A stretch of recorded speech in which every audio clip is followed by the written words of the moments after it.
Hello and welcome to the Brutal Iron Gym podcast, where our goal is to cut through the BS and deliver the brutal truth about topics related to health and happiness. Today's podcast number 1504, and what we're going to be doing today is we're going to discuss the training template that we have for powerlifting. Now, I've been putting up training templates on our website. I've done a couple podcasts already discussing them. The first one was podcast 1486, and we talked about the goal of fat loss and shaping for 30-minute workouts. Then we also had a template for 60-minute workouts, which we explained in podcast 1499.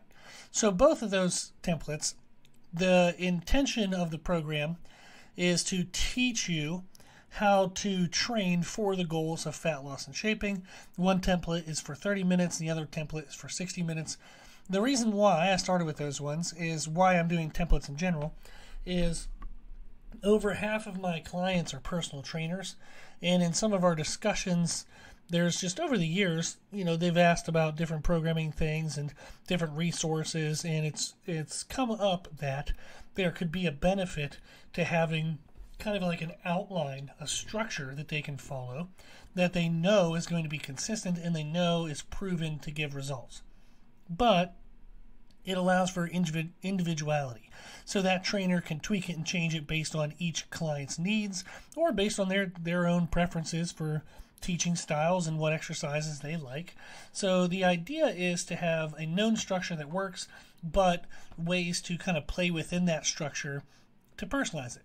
One of the main reasons why I haven't done quote-unquote bulk programming in the past, and I generally don't like it, is because it's like, okay, here are the workouts you should follow for anywhere from like say 4 to 8 to 12 weeks. But they don't know you. Whoever wrote that is writing it for a general population just down the middle. And I've always hated that because people are buying the program hoping it's going to work best for them, like uniquely for them. However, the program is written for the general public. So anywhere, somewhere in the middle. Whatever the creator, whoever wrote it, thinks the middle person would need. That's kind of a bummer because you're going to put your heart and soul into it. You're going to give 100%, but it's not written 100% for you.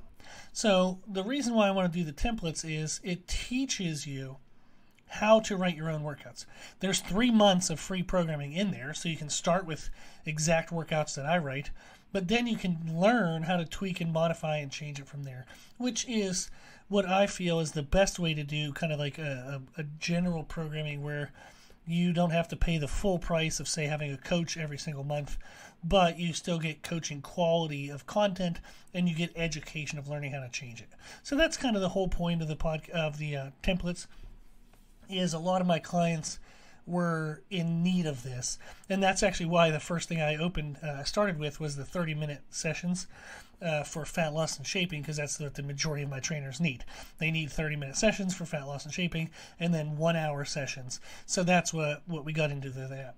Now, what we're going to talk about today is actually our powerlifting template, and this is a training structure that I'm excited to share because it's super duper helpful, and it has actually been able to produce people getting an elite total. I was trying to find the file, which is why I kind of blanked there for a second. It's helped people go from their first meet ever all the way to an elite total, and that has been proven. It's pretty freaking kick butt. I'm really excited about that.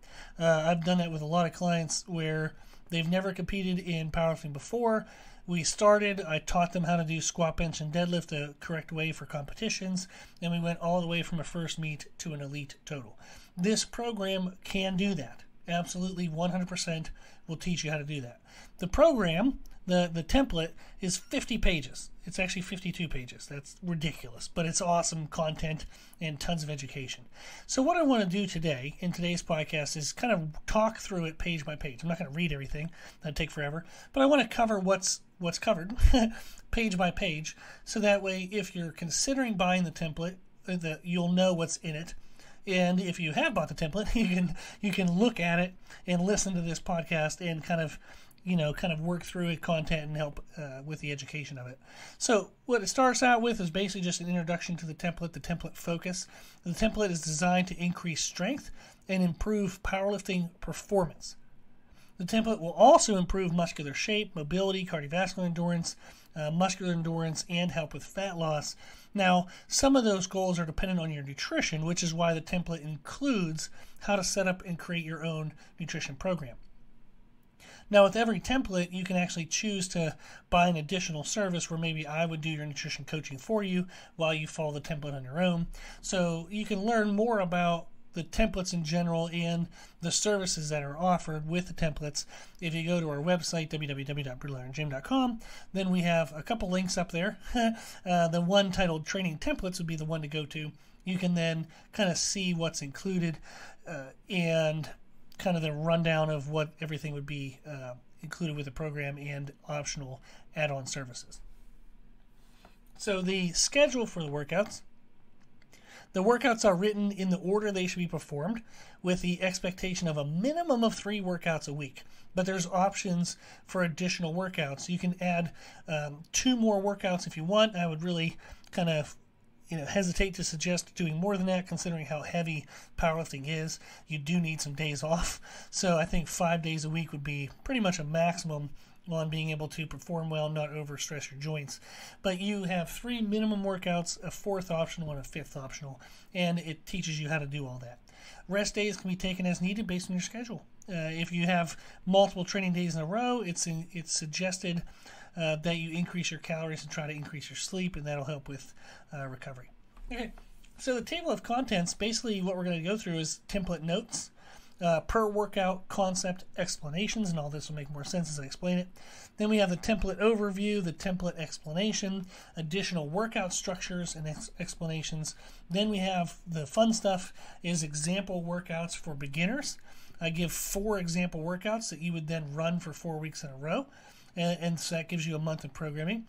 We then have the same thing for intermediate and the same thing for advanced. So there's 3 months of programming included in the template, but then there's all these explanations and ways that you can learn how to change and shift the workouts to get further and basically continuous workouts from it. There's template variation for increased personalization and variability. I explain how to do that. And then workout structure and exercise selection relative to competition. So how you should actually change your workouts as you get closer to your competition. We have extra information related to competitive powerlifting, and that's 4 pages of awesome stuff. I'll explain that in a second. We also have technique information for squat, bench, deadlift, and overhead press, stretching to address any tight muscles, self-treatment for pain management. If you're having an aching pain in your elbow, your shoulder, or your knee, teaches you how to address that. We have nutrition information that teaches you how to write your own nutrition program. Then we have an explanation of the add-on services, which is template education, nutrition coaching, or online coaching, and then educational resources. So the template notes, what that basically does is it explains how to choose your exercises in a way that will allow the workouts to flow and feel the most comfortable. So we talk about proximity of exercises. If you're doing multiple exercises as a circuit, they should be near each other. You don't want to be running all the way across the gym. Talk about the flow of the movements, making sure that, if you have one movement on the ground, then there's one standing, then one back on the ground. That's really annoying to get up and down, up and down. So you want to have the flow of the movements make sense. Then how to modify the difficulty of the exercises and managing that. We also have a ton of podcast resources with all these subjects. We then have frequency of exercise changes, how often you should change your exercises. I do recommend a frequency of every 4 weeks. However, there might be times you need to change it sooner or later, and we have a podcast to explain that as well. Now, for per workout concept explanations, we have how to manage warm-ups.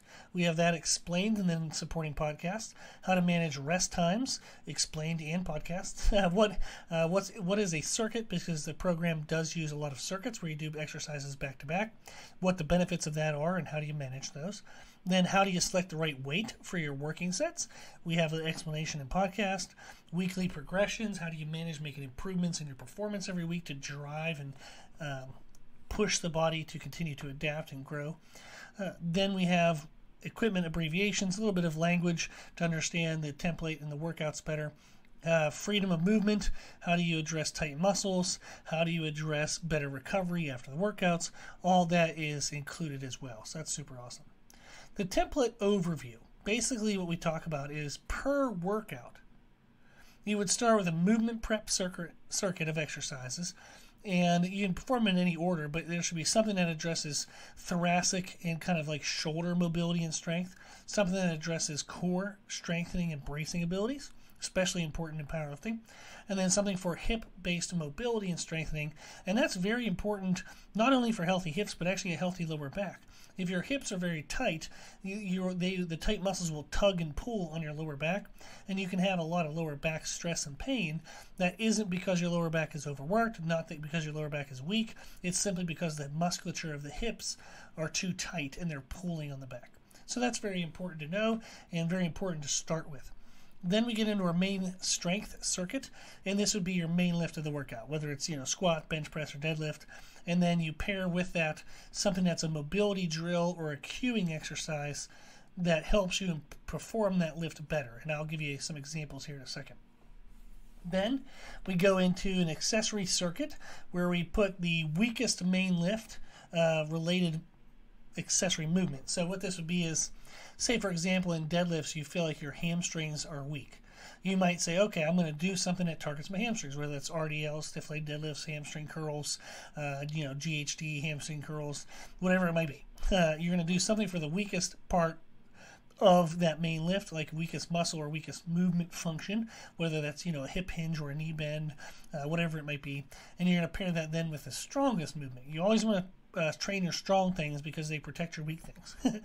Then it's optional if you want to finish after all of that with some kind of additional weakest main lift related movement. And we'll talk about that all in a second. So that first page, the template overview, it's just a single page. It shows the structure of the workout, and it's intended to be simplistic in presentation to help with clarity.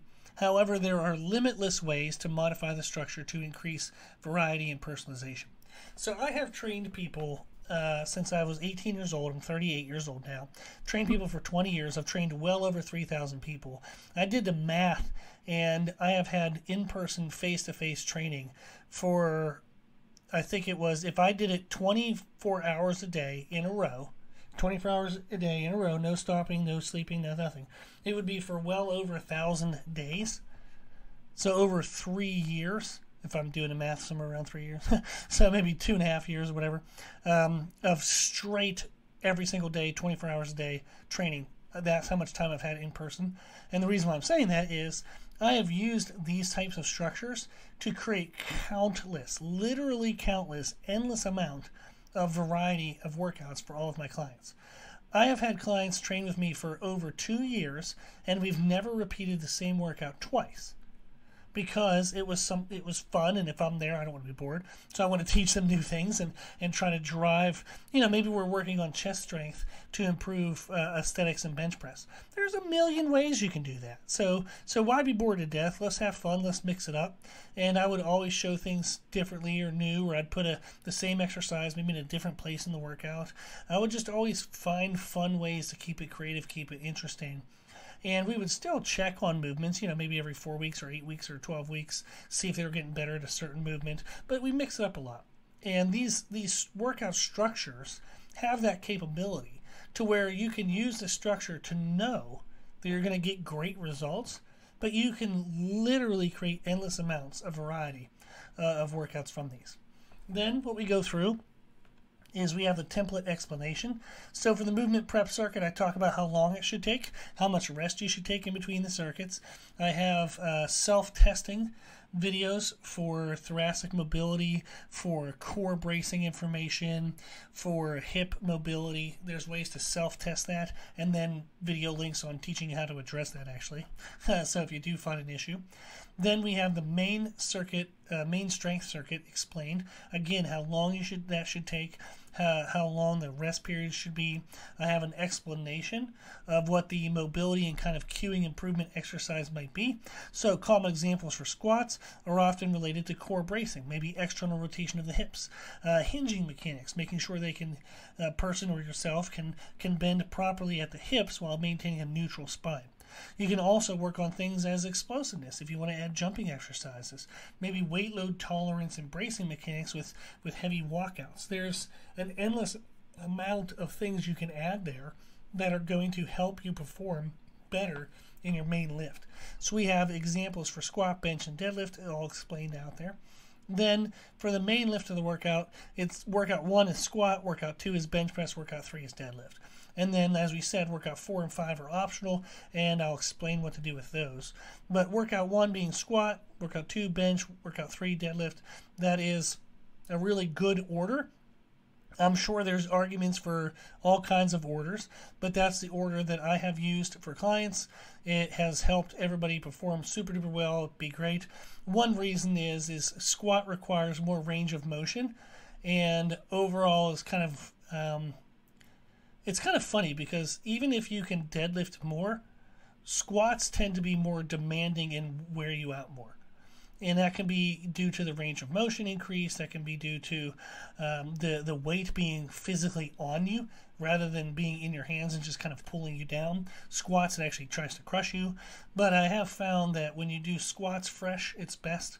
And you can still do deadlifts later in the week and perform really well, even if you're not 100% fully recovered yet from squats. And when you get to a powerlifting meet, that's exactly how the day goes. You start with a squat, then you do a bench press, then you do a deadlift. So you have to be used to deadlifting slightly fatigued. You don't want to be squatting slightly fatigued because it raises increase of risk of injury, and you don't actually have to do squats fatigued in a powerlifting meet. So I love this order for 1,000,001 reasons, but it works really well. Then we talk about what to do with squat selection, bench press selection, deadlift selection, what kind of variations you should pick, and then what type of time under tension, your total number of set counts, your reps per set, all that is included as well. So it's great explanation there. Then we get into the accessory circuit. Again, it tells you how long that should take, the rest periods between your circuits. It teaches you what weakest main lift related movement functions are, so you can kind of learn how to pick the best accessories. So for example, common examples for the bench press are often related to the chest or the triceps. If you have long humerus bones, which are upper arm bones, your weakness is more likely your triceps. If you have short humerus bones, then your weakness is more likely your chest. And we talk through how to kind of play with that and how to develop that. We then talk about the strongest main lift related functions, and then how do you pick accessories based on that. So that's super awesome. Then the finisher is the something that focuses on a weakness, and or if you just want to add something for aesthetics. If you want to do some lateral raises to build some wider shoulders, great. This would be a place to throw those in the workout. Now, the additional workout explanation, we talk about the structure for how to handle the workouts number 4 or workout number 5.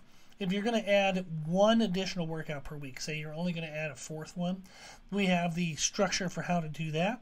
And then if you're choosing to add 2 additional workouts per week, the structure's different because we don't want your overall volume and stress to the joints to become too great. So there's a different way to structure those. So those are included and explained.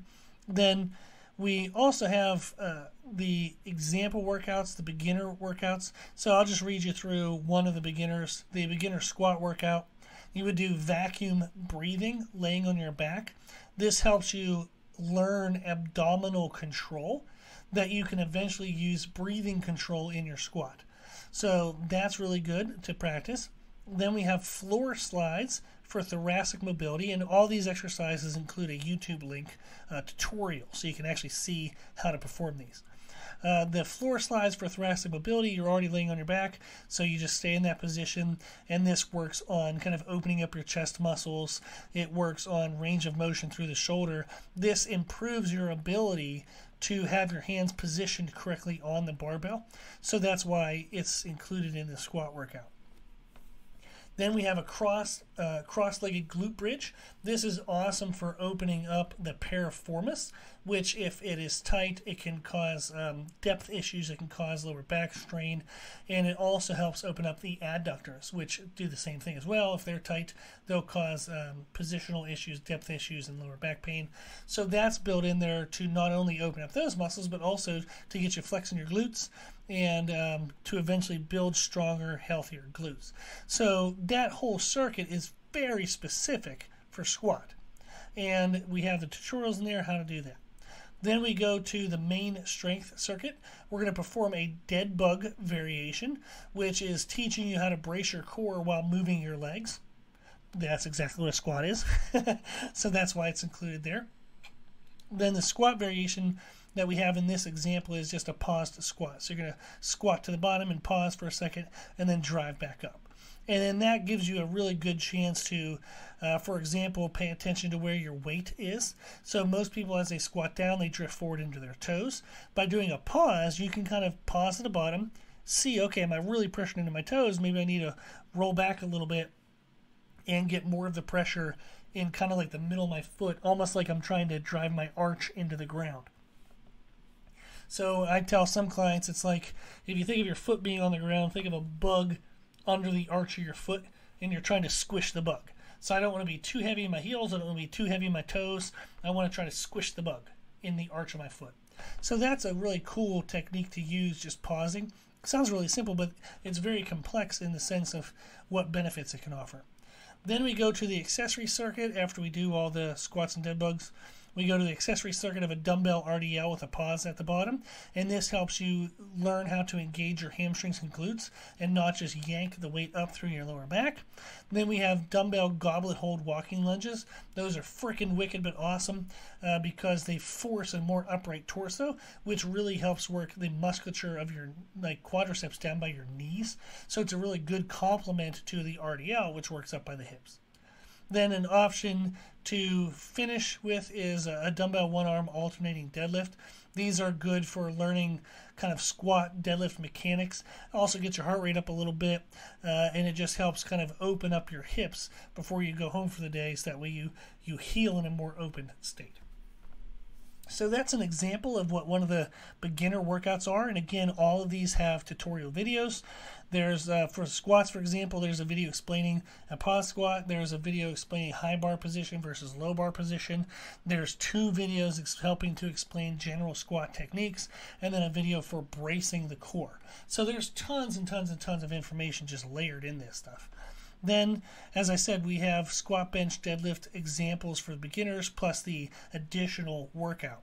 And we teach how to manage the additional workout.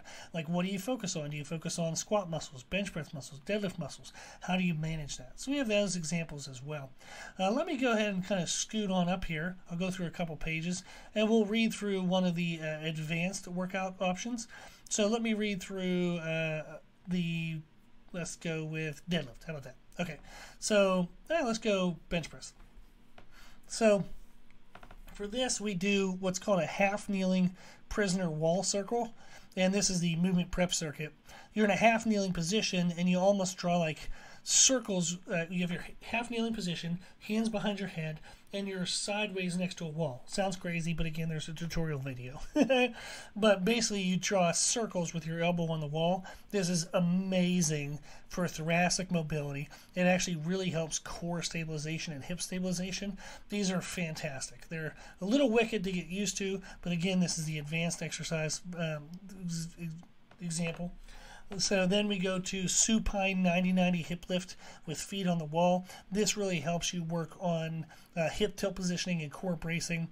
And then we have active leg raise with wall bug. And this is basically just a really cool way to work, again, your core and your hips. So all of those, you're using the wall, so you're right next to a wall. It all makes sense because they flow into each other. It's just a fun example. There's examples in here that don't use a wall. So don't worry if you don't have a wall available. Then we have what do we pair with for the main strength circuit.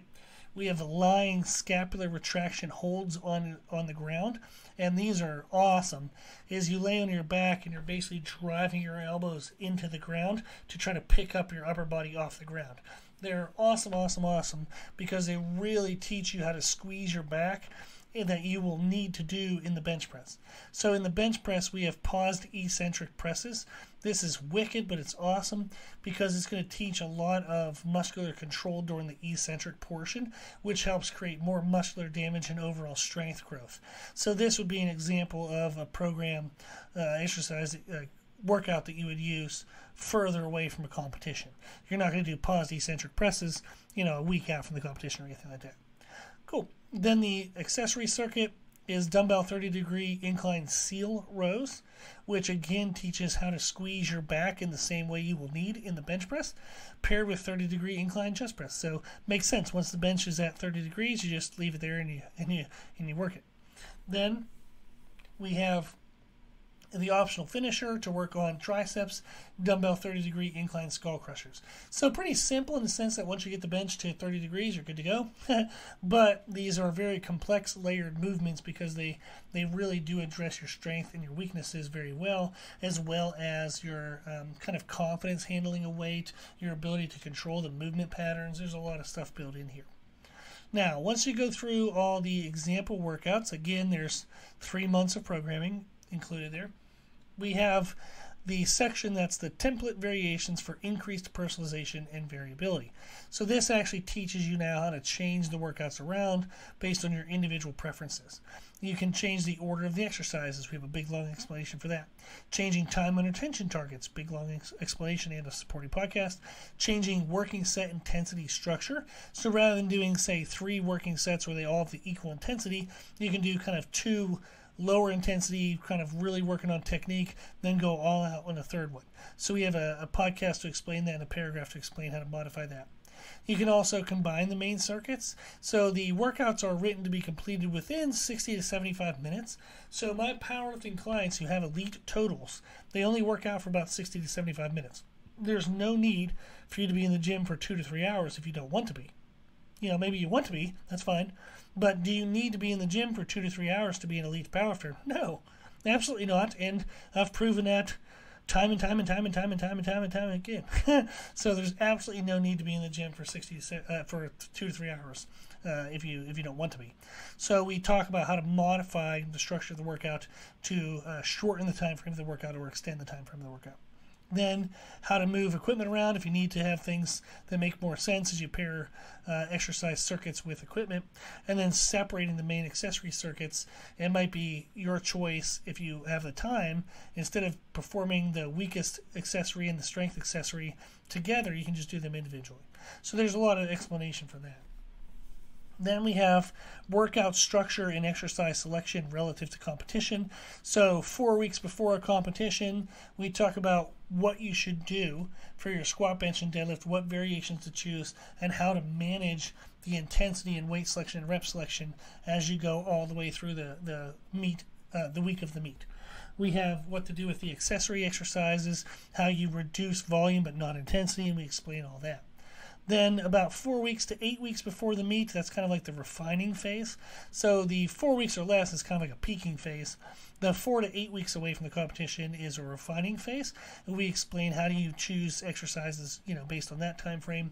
Then 8 or more weeks away from the competition is when you want to be working on building your strength, and it's kind of like the off-season type work. You're just trying to build a bunch of raw strength, physical power, physical strength, and then as you get closer to the meet, you try to refine it and then you peak it. So that's kind of the process.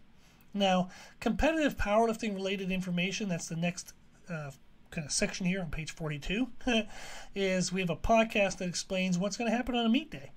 If you want to know what the experience is going through a day of the meet, powerlifting meet, we have that podcast that explains it. We talk about the weight classes for powerlifting federations, the equipment that you'll need for a powerlifting meet. We go through and explain all of that. We talk about the powerlifting classifications. So when I'm talking about an elite powerlifter, what is that? What does that matter? And roughly about 1 to 2% of all competitive powerlifters become an elite powerlifter. So it's ridiculously rare. It's kind of like getting your IFBB pro card in bodybuilding. So it's 1% to 2%. And like I said, this program has done that multiple times. So I've helped multiple people become from first meet to an elite total, which is, as we said, only 1% to 2% of people achieve that. So it's really awesome. We then talk about the master's classification, class 1, class 2, class 3, class 4. So for example, like class 2 is what you need to kind of qualify for most national level competitions. So it talks about like when should you expect to be a class 2 classification. Then we go through and we cover the competition commands for each lift. So the squat commands, platform ready, squat, and then rack. And we go through and explain all of that, what you would expect, what the judge is going to say, what the judges look for, all of that stuff. We go through the bench press commands and deadlift commands. Then, on page 46, there's technique information for squat, bench, deadlift, both conventional and sumo, and then overhead press. Tons of videos for the technique explanations. A lot of good content there. Then we have a page for stretching to address tight muscles. We go through a lower body stretching circuit. We go through an upper body stretching circuit. Then we have self-treatment for pain management. If you have a pain in the front of your shoulder, we have 2 therapies for that. Pain in the elbows, pain in the front of the hip, pain in the knee joint, pain in the lower back. We have 2 therapies for all of those. Then we have the nutrition program. On page 49, we have our podcast number 1232, which is a nutrition podcast titled Start Here. You have to listen to that because it literally tells you the steps to go through. And then I have written down the calculations for how do you find your calories, your protein, how do you manage distribution and meal timing. There's a lot of really good content in there.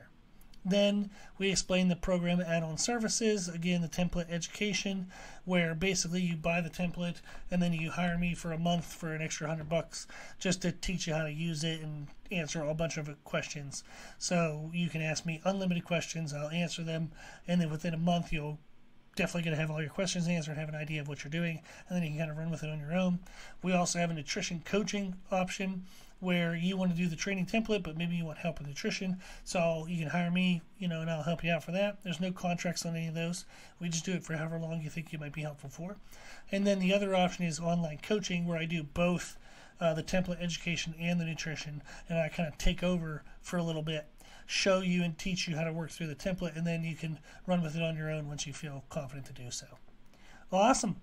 Okay, then the educational resources is our podcast, which you're listening to now, our Instagram page, and our YouTube channel. And I'm trying to put up more and more content now on all of that, including our website. So hopefully that'll be a lot of really helpful resources. So that is the Powerlifting Template program. As I said, it's 52 pages. It's a ton of information. It's everything you would need to know, again, as I've said, to go from your first meet all the way to an elite total. Everything. Awesome. So now that you know of it, you can go to the website, www.brutalirongym.com. If you want to, you can purchase a template and then just shoot me some emails. Let me know any questions you have, and I promise I'll make sure that it is useful for you. I know that it will be, which is why I can promise it. But if you have any questions, if you have any concerns, doubts, or anything, just shoot me an email and I'll be happy to help. I appreciate you listening to the podcast, especially this episode this far along. So I'll definitely help if you have any questions.